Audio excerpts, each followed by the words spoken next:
This book is an intimate look at the origins and conduct of the first post-war trial of major war criminals held at Nuremberg from 1945 to 1946. It has, as its nucleus, a series of articles which I wrote for the German weekly Welt am Sonntag in the late 1960s under the title Nuremberg, die letzte Schlacht. These articles were then published under one cover by Wilhelm Hein Taschenbuch Verlag in Munich under the same title, which has long been out of print. Much research has been carried out since then. In the course of preparing my biographies of Hitler and some of his principal lieutenants, Göring, Milch, Hess, Rommel, I had already met many of the participants in this final drama of World War II, those, that is, who had survived the hangman's noose, and I had perforce to talk things over with several of their legal counsel too, in whose hands were still concentrated important historical records. In the years since publishing that German newspaper series, I collected additional significant materials on the trial, including the diaries of several of the German defendants, as well as of the Allied prosecuting counsel and judges. And after the British archives opened, I was enabled to adjust the balance of what had until then been investigated primarily from the American archival angle. The richest quarry, and one to which I have returned several times in the intervening years, is the files of the American chief prosecutor, the late Justice Robert H. Jackson. If this story needs a hero, then he is Jackson. I first used his private papers when they were held by Professor Philip Kurland of the University of Chicago Law School. A debt of thanks is owed to Professor Kurland for his patience and generosity in allowing me to delve into his files 30 years ago and to review the contents of several filing cabinets of Jackson's private and legal papers, which he was holding in his basement with the pious but alas unfulfilled intention of one day writing the definitive biography of the great jurist.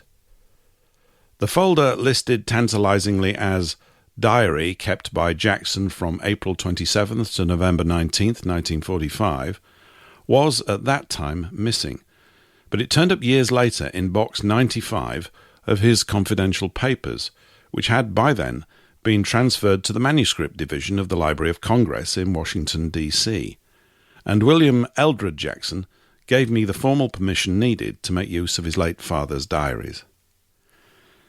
Jackson's no less voluminous official papers, designated his main office files, now form part of Record Group 238 at the National Archives in Washington. The fact that my source notes indicate Chicago as the location does not, however, imply that those papers are still held there now, over a quarter of a century later. As indicated above, most of them have been relocated in the Library of Congress and the National Archives, both in Washington. Of scarcely less importance than Jackson's are the private papers of his bête noire at Nuremberg, Judge Francis Biddle, the senior American member of the tribunal. The George Arendt's Research Library at the University of Syracuse, New York, allowed me to study his diaries, private letters and trial notes, which often included caustic observations about the prosecutors and about the evidence heard before him. After corresponding several years earlier with the former American commandant of Mondorf prison of war cage, Ashcan, and Nuremberg prison, I was permitted by his son, Lieutenant Colonel Burton C. Andrus, Jr., to make use of his late father's files of papers, which were held at the family home in Colorado Springs, including his handwritten diaries dated from February the 7th to November the 18th, 1946. Similarly, the son of the late Selkirk Panton, the journalist covering the trial for the Daily Express, gave me permission to use his father's papers in the National Library of Australia in Canberra. Among others, to whom I express gratitude, are Ben Swearingen, one of those indefatigable amateur historians to whom the professional is so indebted. He provided to me the ultimate clues on the suicide of Reichsmarshal Hermann Göring, about which he had already written a fine book. Dr. Daniel P. Simon, director of the Berlin Document Center, controlled by the U.S. Mission in Berlin, opened up for me the hitherto closed safe file containing Göring's enigmatic last letters. John Taylor, of the Archives and Reference branch of the Textual Reference Division at the U.S. National Archives, kindly provided me with magnetic tape copies of the original wire recordings of selected passages of the trial to enable me to verify the mimeographed and published transcripts against the words actually spoken. As for the German records used, may I acknowledge here my thanks to Henrik Pastor of Berlin for showing me Grand Admiral Erich Raeder's prison diary and other important papers salvaged from Spandau. Wolf Rudiger Hess provided excerpts from his father's prison diary, which I have already quoted in Hess, The Missing Years, Macmillan, London, 1987. The late Karl-Heinz Keitel followed me to copy his personal notes on his prison conversations with his father.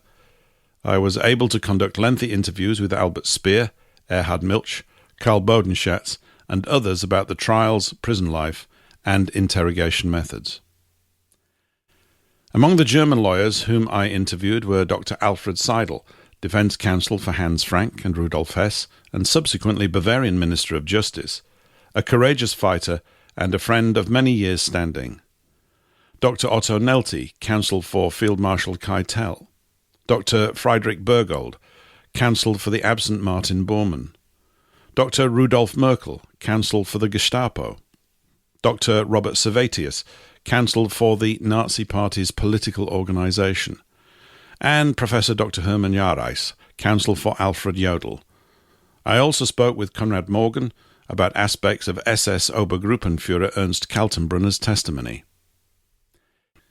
In Britain, I corresponded, as will be seen, with Lord Justice Harry Phillimore, as well as with the former Sir Hartley Shawcross, now Lord Shawcross. In the United States, I had discussions with Ralph Albrecht, the international law expert on Jackson's team, and with Ernst Englander, the principal U.S. Air Force interrogator.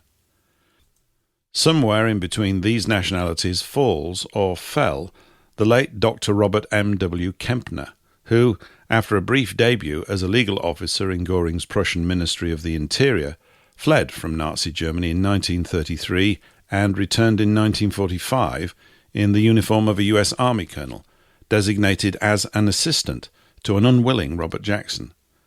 Dr. Kempner, who after 1946 acted as chief American prosecutor in the subsequent proceedings, answered my queries with as much patience as he could muster.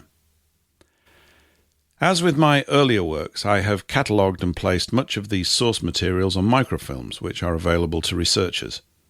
For example, the oral history in which Jackson had in 1952 dictated his often very frank personal reminiscences of the Nuremberg trials is on my film DI-87, Professor Kurland having allowed me to borrow and take back to England the relevant bound volume of the history for this purpose. The interrogations of Göring will be found on my film DI-34. My transcripts of the diaries of Field Marshal Erhard Milch are on film DI-59. The early interrogation reports on Jodl and other top-level prisoners are on film DI-8. The secret reports from Jackson's papers on the chief prosecutor's meetings at Nuremberg are filmed on DI-70 and 71. These minutes were written by the late Elsie Douglas, who acted as Jackson's private secretary during the trial, and also talked with me at length about her recollections. The original Schmundt file on Hitler's 1938 preparations to attack Czechoslovakia, Fall Grun, is filmed on DI-78. The papers left by Dr. Robert Ley after his suicide are filmed on DI-79.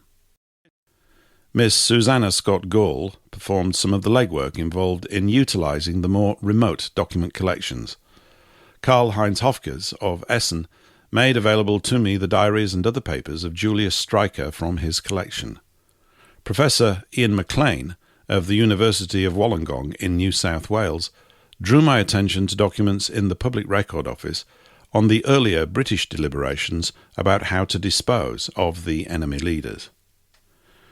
This list of acknowledgements is necessarily incomplete, and some of my helpers may feel slighted by their omission, but this is the place to record once more my thanks to my friend, Dr. Ralph George Ruth, Chief of the Berlin Bureau of Bild Zeitung, and to Walter Frentz, who generously provided many of the unique colour photographs used in the book. Let me finally express my thanks to the two editors, who necessarily remain nameless, but whose pens of various hues have ensured that this book is relatively free of error and not substantially more politically incorrect than it is. David Irving, London, July 1996.